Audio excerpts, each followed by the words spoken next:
نماز کے بغیر کوئی سکون نہیں. اور میں یہ دعوے سے کہہ سکتا ہوں، اس بات میں بھی اللہ عز جلال کو گواہ بنا کے کہتا ہوں، دنیا کی ہر پریشانی کا علاج اللہ نے رکھا ہی نماز میں. دیکھیں، میرے اور آپ کی اور پوری دنیا کے سائنٹسٹ، ان کے ہاتھوں میں کوئی طاقت اور پاور نہیں ہے کہ وہ چاند گرہن، سورج گرہن کی کوئی حالت بدل سکے، اور آج تک اس کے بارے میں کوئی ریسرچ بھی نہیں پہنچی. اور میں ایک دن پڑھ رہا تھا، وہ حدیث میں آتا نا، صحیح مسلم کی روایت ہے، جب سورج غروب ہوتا ہے تو وہ اللہ کی عرش کے نیچے جا کے سجدہ ریز ہوتا ہے. پھر اللہ فرماتے ہیں جاؤ دوبارہ طلوع ہو جاؤ.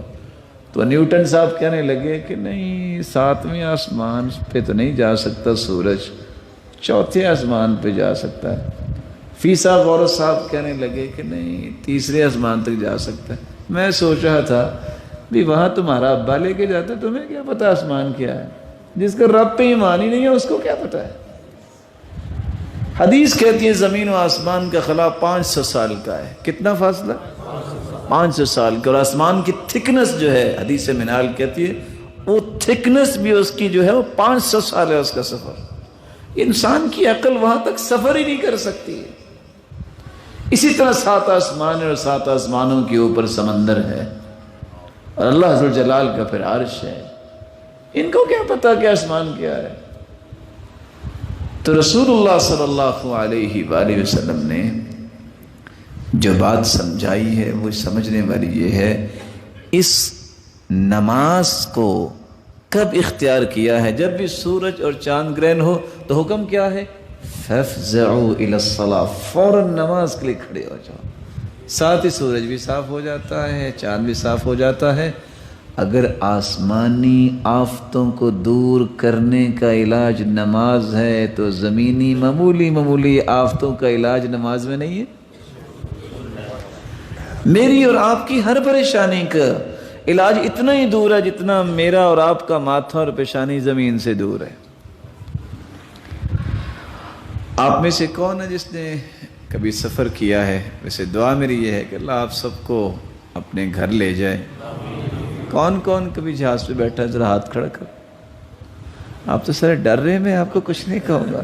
آپ میرے محترم ہیں، میرا مقصود صرف آپ کو بات میں ساتھ ملانا اور کچھ کہنا نہیں.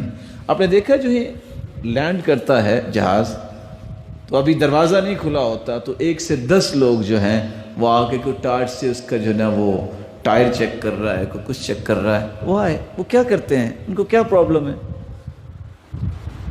چیک کرتے ہیں کہ دوبارہ اس نے اڑان بھرنی ہے تو کسی قسم کی کوئی چیز فالٹی تو نہیں ہوگی، کوئی چیز ایسی نظر آئے، کوئی چیز تاکہ اس کو سیٹ کر سکیں. میرے رب کے نظام کو دیکھیے. یہ جہاز جو ہے نا، یہ بیٹھے ہیں جتنے، ان کی اڑان، جہاز تو ان کے ہاتھوں سے بنا ہے نا، وہ انسان کے ہاتھوں سے بنا ہے نا. اس نے ایسے لاکھوں جہاز اڑا دیے ہیں، لیکن اڑانے والا کون ہے؟ یہ انسان. اور اس کو بنانے والا کون ہے؟ اللہ. اس انسان کو اللہ 5 مرتبہ اپنے سامنے کھڑا کرتے ہیں. اگر اس کے دماغ یا بالوں سے لے کے پاؤں تک کسی قسم کا کوئی پیچ ڈھیلا ہو جائے، کوئی فکر میں ٹیڑھ پن آ جائے، کوئی پریشانی ہو، تو نماز پڑھتے پڑھتے وہ ٹھیک ٹھوک کر کہتے ہیں چلو دوبارہ اڑو. پریشانی کیا؟ 5 مرتبہ یہ کام ہوتا ہے. اللہ کی قسم جو 5 نمازوں کا پابند ہوتا ہے، اس طرح اٹا ہوتا ہے کبھی کبھی پریشانی سے، ادھر اللہ اکبر ہوتی ہے، سلام پھیرتے ویسے ہی بھولا ہوتا ہے کہ پتہ نہیں پریشانی کیا تھی. وہ اسی لیے بلال رضی اللہ تعالیٰ عنہ کو اللہ کے رسول کہتے ارحنا یا بلال، اور بلال تکبیر کہو کچھ سکون مل جائے. ہم میں سے اگر قاری صاحب کو اللہ سلامت رکھے کو لمبی قرات کر دے تو ہم بولتے نہیں، ہم کہتے ہیں انقذنا یا امام، امام صاحب جان چھوڑ دے، آئندہ اتنے نہیں ہوں دے. فرق ہے. مولانا عبد الجبار غزنوی رحمۃ اللہ علیہ جب وہ نماز پڑھاتے تھے بہت روتے تھے. اتفاق سے جس شخص نے نماز پڑھنی ہوتی نا تو پوچھنا ابھی وہ وہاں جانا، کہتے اچھا اور رونا علی مسجد جانا ہے. جب وہ نماز پڑھتے تھے وہ ایک شخص آیا تو اتفاق سے رکوع میں گئے ہوئے تھے، تو وہ بندہ نا تھک گیا تو نماز چھوڑ کے چلا گیا. وہ اگلے دن آیا تو پھر نماز کا ٹائم تھا، وہ پھر بھی رکوع میں تھے. تو وہ کہتا ہے کر سی رکوع میں ہی ہے۔ اسی طرح ان کی عادت تھی جمعے کے دن عصر سے شام تک اپنا دروازہ نہیں کھولتے تھے۔ ہم تو بادشاہ ہیں نا، ہمیں تو مجبوری ہوتی ہے، لوگ ناراض ہو جائیں گے۔ وہ کہتے تھے آج اللہ کے رسول کا حکم ہے کثرت سے درود پڑھو، عصر سے شام تک جمعے کے دن جو مانگو گے اللہ پورا کرے گا۔ اور درود نعمت اتنی بڑی ہے، اتنی بڑی نعمت ہے، یعنی اللہ کے رسول نے فیصلہ ہی کر دیا اذن تکفی ہمک ویغفر لک ذنبک، دنیا جہان کے غم ختم ہو جاتے ہیں اور گناہ بھی کو نہیں بچتا، سارے بخشے جاتے ہیں، بس درود پڑھ لو۔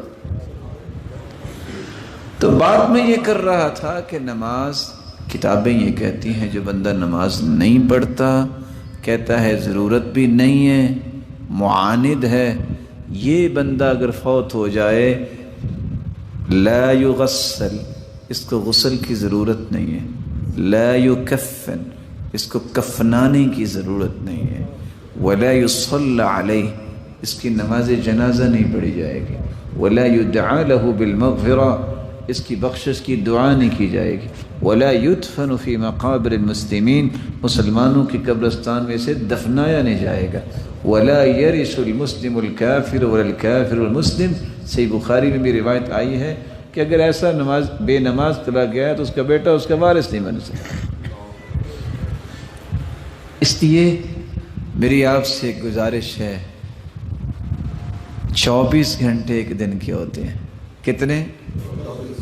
اگر 5 نمازیں پڑھیں تو کتنا وقت لگے گا؟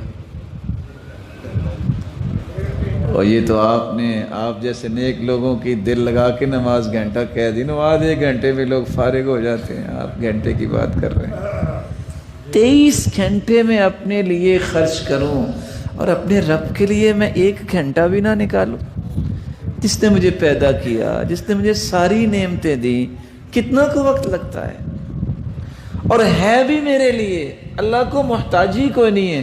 اللہ فرماتے ہیں تم سارے کے سارے اگر لو ان اولکم و آخرکم و انسکم و جنکم، آدم سے لے کے قیامت تک آنے والے انسان اور آدم کی اولاد اکٹھے ہو جائیں اور سارے نیک بن جائیں، میری ایک امت پھر بھی نہیں بڑھنی۔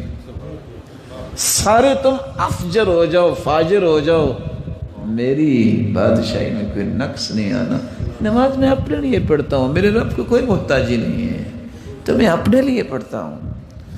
اللہ حضرت جلال مجھے اور آپ کو نماز کے پابند بنائے۔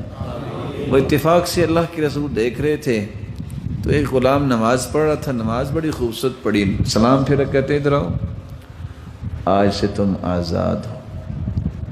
پوچھنے والے نے پوچھا اللہ کے رسول یہ کیا؟ کہا اتنی پیاری نماز پڑھنے والا غلام نہیں رہ سکتا۔ اگر نماز غلامی سے آزادی دے سکتی ہے تو دنیا کی مصیبتوں اور جہنم سے بھی آزادی دلا سکتی ہے۔